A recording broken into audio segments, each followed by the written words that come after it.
यथार्थ मोक्ष पथ।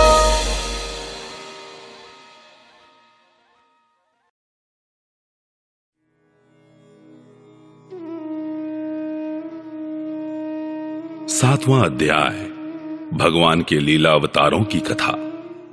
ब्रह्मा जी कहते हैं, अनंत भगवान ने प्रलय के जल में डूबी हुई पृथ्वी का उद्धार करने के लिए समस्त यज्ञमय वराह शरीर ग्रहण किया था। आदि दैत्य हिरण्याक्ष जल के अंदर ही लड़ने के लिए उनके सामने आया। जैसे इंद्र ने अपने वज्र से पर्वतों के पंख काट डाले थे, वैसे ही वराह भगवान ने अपनी दाढ़ों से उसके टुकड़े टुकड़े कर दिए। फिर उन्हीं प्रभु ने रुचि नामक प्रजापति की पत्नी आकुति के गर्भ से सुयज्ञ के रूप में अवतार ग्रहण किया। उस अवतार में उन्होंने दक्षिणा नाम की पत्नी से सुयम नाम के देवताओं को उत्पन्न किया और तीनों लोकों के बड़े बड़े संकट हर लिए। इसी से स्वयंभू मनु ने उन्हें हरि के नाम से पुकारा। नारद कर्दम प्रजापति के घर देवहूति के गर्भ से 9 बहनों के साथ भगवान ने कपिल के रूप में अवतार ग्रहण किया। उन्होंने अपनी माता को इस आत्मज्ञान का उपदेश किया, जिससे वे इसी जन्म में हृदय के संपूर्ण मल, तीनों गुणों की आसक्ति का सारा कीचड़ धोकर कपिल भगवान के वास्तविक स्वरूप को प्राप्त हो गई। महर्षि अत्रि भगवान को पुत्र रूप में प्राप्त करना चाहते थे। उन पर प्रसन्न होकर भगवान ने उनसे एक दिन कहा कि मैंने अपने आप को तुम्हें दे दिया। इसी से अवतार लेने पर भगवान का नाम दत्त पड़ा। उनके चरण कमलों के पराग से अपने शरीर को पवित्र करके राजा यदु और सहस्त्रार्जुन आदि ने योग की भोग और मोक्ष दोनों ही सिद्धियां प्राप्त की। नारद, सृष्टि के प्रारंभ में मैंने विविध लोकों को रचने की इच्छा से तपस्या की। मेरे उस अखंड तप से प्रसन्न होकर उन्होंने तप अर्थ वाले सन नाम से युक्त होकर सनक, सनंदन, सनातन और सनत कुमार के रूप में अवतार ग्रहण किया। इस अवतार में उन्होंने प्रलय के कारण पहले कल्प के भूले हुए आत्मज्ञान का ऋषियों के प्रति यथावत उपदेश किया, जिससे उन लोगों ने तत्काल परम तत्व का अपने हृदय में साक्षात्कार कर लिया। धर्म की पत्नी दक्ष कन्या मूर्ति के गर्भ से वे नर नारायण के रूप में प्रकट हुए। उनकी तपस्या का प्रभाव उन्हीं के जैसा है। इंद्र की भेजी हुई काम की सेना अप्सराएं उनके सामने जाते ही अपना स्वभाव खो बैठी। वे अपने हाव भाव से उन आत्मस्वरूप भगवान की तपस्या में विघ्न नहीं डाल सकी। नारद, शंकर आदि महानुभाव अपनी रोष भरी दृष्टि से कामदेव को जला देते हैं, परंतु अपने आप को जलाने वाले असह्य क्रोध को वे नहीं जला पाते। वहीं क्रोध नर नारायण के निर्मल हृदय में प्रवेश करने के पहले ही डर के मारे कांप जाता है। फिर भला उनके हृदय में काम का प्रवेश तो हो ही कैसे सकता है। अपने पिता राजा उत्तानपाद के पास बैठे हुए 5 वर्ष के बालक ध्रुव को उनकी सौतेली माता सुरुचि ने अपने वचन बाणों से बेध दिया था। इतनी छोटी अवस्था होने पर भी वे उस ग्लानि से तपस्या करने के लिए वन में चले गए। उनकी प्रार्थना से प्रसन्न होकर भगवान प्रकट हुए और उन्होंने ध्रुव को ध्रुव पद का वरदान दिया। आज भी ध्रुव के ऊपर नीचे प्रदक्षिणा करते हुए दिव्य महर्षिगण उनकी स्तुति करते रहते हैं। कुमार्गगामी वेन का ऐश्वर्य और पौरुष ब्राह्मणों के हुंकार रूपी वज्र से जलकर भस्म हो गया। वह नरक में गिरने लगा। ऋषियों की प्रार्थना पर भगवान ने उसके शरीर मंथन से पृथु के रूप में अवतार धारण कर उसे नरकों से उबारा और इस प्रकार पुत्र शब्द को चरितार्थ किया। उसी अवतार में पृथ्वी को गाय बनाकर उन्होंने उससे जगत के लिए समस्त औषधियों का दोहन किया। राजा नाभि की पत्नी सुदेवी के गर्भ से भगवान ने ऋषभ देव के रूप में जन्म लिया। इस अवतार में समस्त आसक्तियों से रहित रहकर अपनी इंद्रियों और मन को अत्यंत शांत करके एवं अपने स्वरूप में स्थित होकर समदर्शी के रूप में उन्होंने जड़ों की भांति योगचर्या का आचरण किया। इस स्थिति को महर्षि लोग परमहंस पद अथवा अवधूतचर्या कहते हैं। इसके बाद स्वयं उन्हीं यज्ञ पुरुष ने मेरे यज्ञ में स्वर्ण के समान कांति वाले हयग्रीव के रूप में अवतार ग्रहण किया। भगवान का वह विग्रह वेदमय, यज्ञमय और सर्वदेवमय है। उन्हीं की नासिका से श्वास के रूप में वेदवाणी प्रकट हुई। चाक्षुष मनवंतर के अंत में भावी मनु सत्यव्रत ने मत्स्य रूप में भगवान को प्राप्त किया था। उस समय पृथ्वी रूप नौका के आश्रय होने के कारण वे ही समस्त जीवों के आश्रय बने। प्रलय के उस भयंकर जल में मेरे मुख से गिरे हुए वेदों को लेकर वे उसी में विहार करते रहे। जब मुख्य मुख्य देवता और दानव अमृत की प्राप्ति के लिए क्षीर सागर को मत रहे थे, तब भगवान ने कच्छप के रूप में अपनी पीठ पर मंदराचल धारण किया।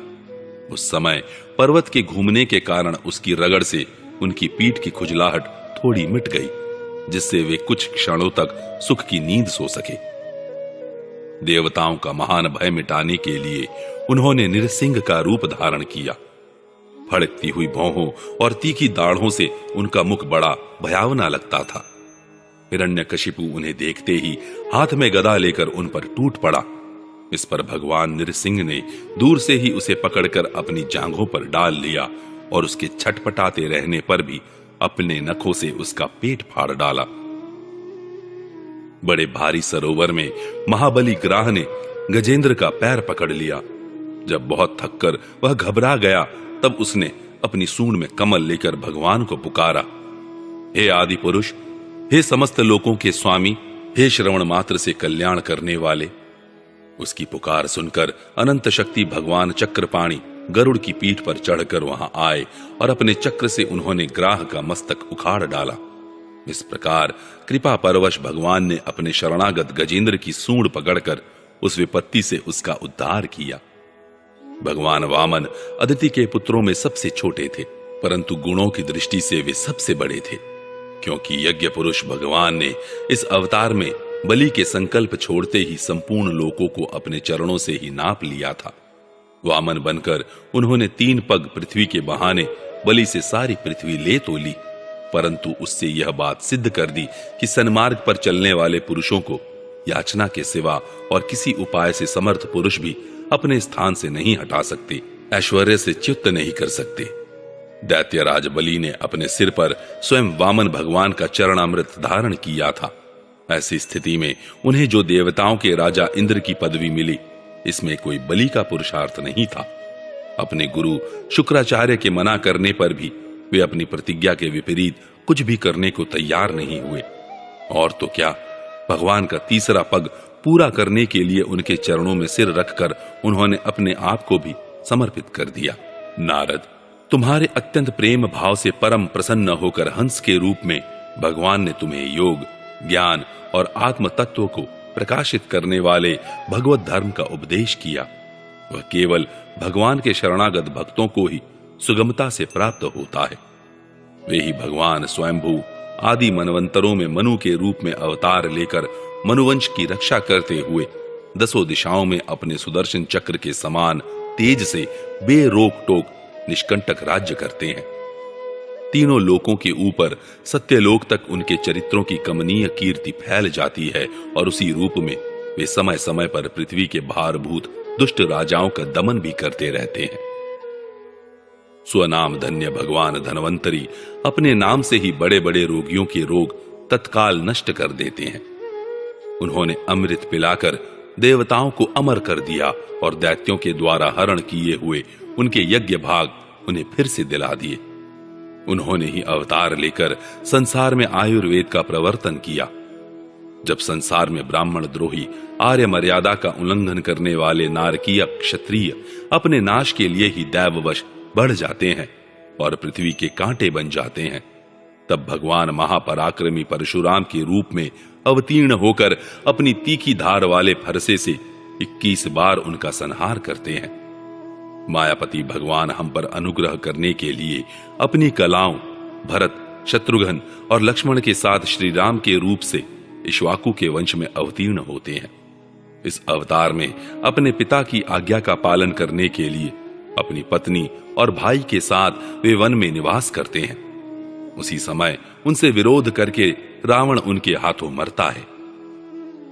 त्रिपुर विमान को जलाने के लिए उद्यत शंकर के समान जिस समय भगवान राम शत्रु की नगरी लंका को भस्म करने के लिए समुद्र तट पर पहुंचते हैं, उस समय सीता के वियोग के कारण बढ़ी हुई क्रोधाग्नि से उनकी आंखें इतनी लाल हो जाती हैं कि उनकी दृष्टि से ही समुद्र के मगरमच्छ सांप और ग्राह आदि जीव जलने लगते हैं और भय से थर थर कांपता हुआ समुद्र झटपट उन्हें मार्ग दे देता है। जब रावण की कठोर छाती से टकराकर इंद्र के वाहन ऐरावत के दांत चूर चूर होकर चारों ओर फैल गए थे, जिससे दिशाएं सफेद हो गई थी, तब दिग्विजयी रावण घमंड से फूलकर हंसने लगा था। वही रावण जब श्री रामचंद्र जी की पत्नी सीता जी को चुरा कर ले जाता है और लड़ाई के मैदान में उनसे लड़ने के लिए गर्वपूर्वक आता है, तब भगवान श्री राम के धनुष की टंकार से ही उसका वह घमंड प्राणों के साथ तत्क्षण विलीन हो जाता है। जिस समय झुंड के झुंड दैत्य पृथ्वी को रौंद डालेंगे, उस समय उसका भार उतारने के लिए भगवान अपने सफेद और काले केश से बलराम और श्री कृष्ण के रूप में कला अवतार ग्रहण करेंगे। वे अपनी महिमा को प्रकट करने वाले इतने अद्भुत चरित्र करेंगे कि संसार के मनुष्य उनकी लीलाओं का रहस्य बिल्कुल नहीं समझ सकेंगे। बचपन में ही पूतना के प्राण हर लेना, 3 महीने की अवस्था में पैर उछालकर बड़ा भारी छकड़ा उलट देना और घुटनों के बल चलते चलते आकाश को छूने वाले यमलार्जुन वृक्षों के बीच में जाकर उन्हें उखाड़ डालना, ये सब ऐसे कर्म हैं जिन्हें भगवान के सिवा और कोई नहीं कर सकता। जब कालिय नाग के विष से दूषित हुआ यमुना जल पीकर बछड़े और गोप बालक मर जाएंगे, तब वे अपनी सुधामयी कृपा दृष्टि की वर्षा से ही उन्हें जीवित कर देंगे और यमुना जल को शुद्ध करने के लिए वे उसमें विहार करेंगे तथा विष की शक्ति से जीभ लपलपाते हुए कालिय नाग को वहां से निकाल देंगे। उसी दिन रात को जब सब लोग वहीं यमुना तट पर सो जाएंगे और दावाग्नि से आसपास का मूंज का वन चारों ओर से जलने लगेगा, तब बलराम जी के साथ वे प्राण संकट में पड़े हुए व्रजवासियों को उनकी आंखें बंद कराकर उस अग्नि से बचा लेंगे। उनकी यह लीला भी अलौकिक ही होगी। उनकी शक्ति वास्तव में अचिंत्य है। उनकी माता उन्हें बांधने के लिए जो जो रस्सी लाएंगी वही उनके उदर में पूरी नहीं पड़ेगी, 2 उंगुल छोटी ही रह जाएगी। तथा जम्भाई लेते समय श्री कृष्ण के मुख में 14 भुवन देखकर पहले तो यशोदा भयभीत हो जाएंगी, परंतु फिर वे संभल जाएंगी। वे नंद बाबा को अजगर के भय से और वरुण के पाश से छुड़ाएंगे। मैं दानव का पुत्र व्योमासुर जब गोप बालों को पहाड़ की गुफाओं में बंद कर देगा, तब वे उन्हें भी वहां से बचा लाएंगे। गोकुल के लोगों को जो दिन भर तो काम धंधों में व्याकुल रहते हैं और रात को अत्यंत थक कर सो जाते हैं, साधनाहीन होने पर भी वे अपने परम धाम में ले जाएंगे। निष्पाप नारद जब श्री कृष्ण की सलाह से गोप लोग इंद्र का यज्ञ बंद कर देंगे, तब इंद्र वज्र भूमि का नाश करने के लिए चारों ओर से मूसलधार वर्षा करने लगेंगे। उससे उनकी तथा उनके पशुओं की रक्षा करने के लिए भगवान कृपा परवश हो 7 वर्ष की अवस्था में ही 7 दिनों तक गोवर्धन पर्वत को एक ही हाथ से छत्रक पुष्प की तरह खेल खेल में ही धारण किए रहेंगे। वृंदावन में विहार करते हुए रास करने की इच्छा से वे रात के समय जब चंद्रमा की उज्जवल चांदनी चारों ओर छिटक रही होगी, अपनी बांसुरी पर मधुर संगीत की लंबी तान छेड़ेंगे। उससे प्रेम विवश होकर आई हुई गोपियों को जब कुबेर का सेवक शंखचूड़ हरण करेगा, तब वे उसका सिर उतार लेंगे। और भी बहुत से प्रलंबासुर, धेनुकासुर, बकासुर, केशी, अरिष्टासुर आदि दैत्य, चाणूर आदि पहलवान, कुवलयापीड हाथी, कंस, काल्यवन, भौमासुर, मिथ्या वासुदेव, शाल्व, द्विविध वानर, बलवल, दंतवक्त्र, राजा नग्नजित के 7 बैल, शंबरासुर, विदुरथ और रुक्मी आदि तथा काम्बोज, मत्स्य, कुरु, केकय और सृंजय आदि देशों के राजलोग एवं जो भी योद्धा धनुष धारण करके युद्ध के मैदान में सामने आएंगे, वे सब बलराम, भीमसेन और अर्जुन आदि नामों की आड़ में स्वयं भगवान के द्वारा मारे जाकर उन्हीं के धाम में चले जाएंगे। समय के फेर से लोगों की समझ कम हो जाती है, आयु भी कम होने लगती है। उस समय जब भगवान देखते हैं कि अब ये लोग मेरे तत्व को बतलाने वाली वेदवाणी को समझने में असमर्थ होते जा रहे हैं, तब प्रत्येक कल्प में सत्यवती के गर्भ से व्यास के रूप में प्रकट होकर वे वेद रूपी वृक्ष का विभिन्न शाखाओं के रूप में विभाजन कर देते हैं। देवताओं के शत्रु दैत्य लोग भी वेद मार्ग का सहारा लेकर मैं दानव के बनाए हुए अदृश्य वेग वाले नगरों में रहकर लोगों का सत्यानाश करने लगेंगे। तब भगवान लोगों की बुद्धि में मोह और अत्यंत लोभ उत्पन्न करने वाला वेश धारण करके बुद्ध के रूप में बहुत से उपधर्मों का उपदेश करेंगे। कलयुग के अंत में जब सत्पुरुषों के घर भी भगवान की कथा होने में बाधा पड़ने लगेगी, ब्राह्मण, क्षत्रिय तथा वैश्य पाखंडी और शूद्र राजा हो जाएंगे, यहां तक कि कहीं भी स्वाहा, स्वधा और वष्टकार की ध्वनि, देवता पितरों के यज्ञ श्राद्ध की बात तक नहीं सुनाई पड़ेगी। तब कलयुग का शासन करने के लिए भगवान कल की अवतार ग्रहण करेंगे। जब संसार की रचना का समय होता है, तब तपस्या, 9 प्रजापति, मरीचि आदि ऋषि और मेरे रूप में सब सृष्टि की रक्षा का समय होता है। तब धर्म, विष्णु, मनु, देवता और राजाओं के रूप में तथा जब सृष्टि के प्रलय का समय होता है, तब अधर्म, रुद्र तथा क्रोधवश नाम के सर्प एवं दैत्य आदि के रूप में सर्वशक्तिमान भगवान की माया विभूतियां ही प्रकट होती हैं। अपनी प्रतिभा के बल से पृथ्वी के एक एक धूलि कण को गिन चुकने पर भी जगत में ऐसा कौन पुरुष है जो भगवान की शक्तियों की गणना कर सके। जब वे त्रिविक्रम अवतार लेकर त्रिलोकी को नाप रहे थे, उस समय उनके चरणों के अदम्य वेग से प्रकृति रूप अंतिम आवरण से लेकर सत्यलोक तक सारा ब्रह्मांड कांपने लगा था। तब उन्होंने ही अपनी शक्ति से उसे स्थिर किया था। समस्त सृष्टि की रचना और संहार करने वाली माया उनकी एक शक्ति है। ऐसी ऐसी अनंत शक्तियों के आश्रय उनके स्वरूप को न मैं जानता हूं और न वे तुम्हारे बड़े भाई सनकादि ही। फिर दूसरों का तो कहना ही क्या है। आदिदेव भगवान शेष सहस्त्र मुख से उनके गुणों का गायन करते आ रहे हैं, परंतु वे अब भी उसके अंत की कल्पना नहीं कर सके।